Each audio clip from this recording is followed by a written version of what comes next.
Hier, le ministre des Affaires étrangères, Samar Shoukry, a prononcé donc le mot de l'Égypte face à l'Assemblée générale de l'ONU à l'occasion de sa 78e réunion. Nous allons revenir sur ce mot avec notre invité, l'ambassadeur Hassan Haridi, ancien ministre adjoint des Affaires étrangères et également ambassadeur de l'Égypte dans différents pays de la région. Bonjour, monsieur l'ambassadeur. Bonjour, monsieur, dame. Bonjour. Si nous devions faire une première lecture du mot prononcé par le ministre des Affaires étrangères, Samar Shoukry, au nom de l'Égypte, comment vous l'avez lu ou interprété? Je me suis arrêté sur certainement la référence à cette question du barrage de la Renaissance. Comme vous le savez, hier, les trois pays concernés, l'Éthiopie, le Soudan, l'Égypte, ont repris des négociations, des discussions dans la capitale éthiopienne Addis Ababa pour parvenir à un accord. Et le ministre égyptien des Affaires étrangères a expliqué la position égyptienne en ce qui concerne la gestion de ce barrage et la nécessité, l'importante nécessité, la nécessité importante de arriver à un accord pour gérer le barrage à l'avenir. Et l'Égypte, il a expliqué certainement que l'Égypte souffre de la pénurie d'eau et que le Nil va rester la source principale de l'eau pour l'Égypte, car 95 ou 97% des besoins de l'Égypte en la matière provient du Nil. Alors, ça c'est la première question. La deuxième question, c'était la position égyptienne vis-à-vis la guerre en Ukraine. Et je pense que c'était une position équilibrée, basée sur les intérêts des uns et des autres dans ce conflit-là. Et moi, personnellement, je pense que c'est cette approche-là, de respecter les intérêts des partis en guerre en Ukraine, ça c'est le point de départ pour parvenir à un accord de paix. Ni la Russie ni l'Ukraine va parvenir à une victoire militaire nette, c'est-à-dire imposer sa volonté politique sur l'autre partie. La troisième question, c'était certainement l'attachement égyptien à la cause palestinienne. Oui. Et la condamnation de la répression israélienne vis-à-vis de la population civile, la population palestinienne, et que l'Égypte est toujours pour une solution deux États dans des frontières sûres et reconnues sur la base des frontières du 4 juin 1967.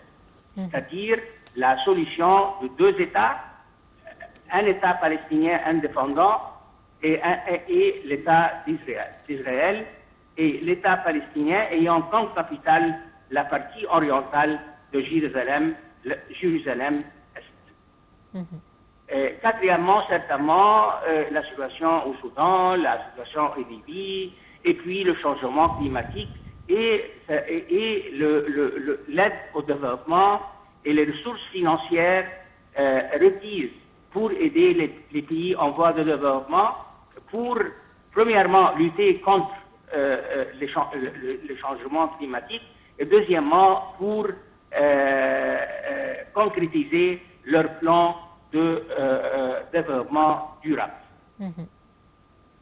Monsieur l'ambassadeur, quand on parle également de cette 78e session de l'Assemblée générale des Nations unies, quels sont selon vous les grands traits de ce sommet ou qui sont passés au cours de ce sommet jusqu'à présent? Certainement, nous sommes maintenant dans la partie qui s'appelle le débat général, c'est-à-dire où les dirigeants mondiaux expriment les positions de leur pays à propos des questions internationales. Et je crois que la première question, certainement, c'est la guerre en Ukraine et les retombées de cette guerre, les retombées politiques, et économiques et financières sur les pays en voie de développement et plus particulièrement au niveau de la sécurité alimentaire et l'énergie. Deuxièmement, comment parvenir à la mise en œuvre totale des objectifs de l'agenda 2030 des Nations Unies, les objectifs du développement durable. Selon les estimations onisiennes, c'est seulement 15% de ces objectifs ont été mis en œuvre. Alors, il y a beaucoup reste à faire. Nous sommes en la fin de 2023, alors 2024, alors le monde, la communauté internationale n'a que 6 ans pour faire de son mieux pour la mise en œuvre de la totalité des 7 objectifs de développement durable. Une autre question, c'est la bonne gouvernance des institutions économiques et des institutions financières internationales. Et ici, la bonne gouvernance veut dire que les pays en voie de développement, les pays du tiers-monde, ou le Sud global, entre guillemets, la nouvelle expression qui désigne le tiers-monde, le Sud global devrait avoir une voix dans la prise de décision de ces institutions-là. Et puis certainement, la question depuis des lustres, la réforme du Conseil de sécurité. Alors, dans son allocution, le secrétaire général des Nations Unies, Antonio Guterres, a salué le rôle de l'Égypte par rapport aux différentes crises qu'il y a actuellement dans la région. Et c'est vrai que l'Égypte est directement touchée et liée aux différentes crises, que ce soit celle au Soudan, comme vous l'avez mentionné, ou la Libye, ou la Palestine. Bref, c'est vrai que l'Égypte a géré différentes crises dans le voisinage. Quelle est la contribution de l'ONU justement face à ces crises-là? Comment l'ONU pourrait-elle aider l'Égypte dans ces crises, sachant que l'Égypte est un des pays d'accueil pour différents pays de la région? C'est un point important, madame, et certainement maintenant il y a un consensus que le rôle des Nations Unies n'est plus un rôle politique maintenant, à cause de la polarisation grandissante entre les grandes puissances, mais plutôt des efforts humanitaires dirigés par M. Martin Griffiths, qui est le secrétaire général adjoint pour les affaires humanitaires de l'ONU. Et dans ce contexte-là, voilà comment les Nations Unies pourraient aider l'Égypte. Mais l'Égypte, du point de vue égyptien, l'Égypte est toujours à la pointe de la recherche des solutions aux plusieurs crises graves, telles le Soudan, telle la Libye, telle la situation qui s'aggrave, qui ne cesse pas de s'aggraver dans les territoires occupés palestiniens. Alors l'Égypte toujours à la pointe, l'Égypte fait de son mieux pour faire avancer les résolutions adoptées par les Nations Unies qui portent sur toutes ces questions-là. L'Égypte a toujours été un pays d'accueil à travers son histoire, ça on ne peut pas le nier. on sait également que l'Égypte a toujours ouvert ses bras à ses pays voisins, même au-delà, puisque nous avons même les Yéménites qui sont là et différentes nationalités.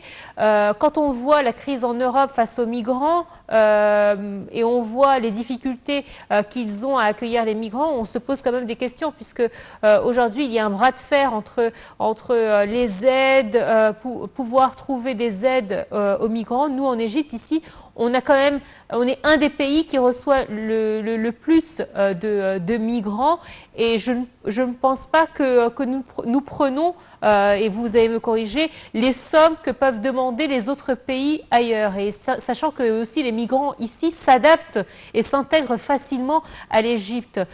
Aujourd'hui, il devrait y avoir des compromis, je pense, entre l'Égypte et différentes institutions pour faciliter justement et favoriser l'accueil de ces migrants.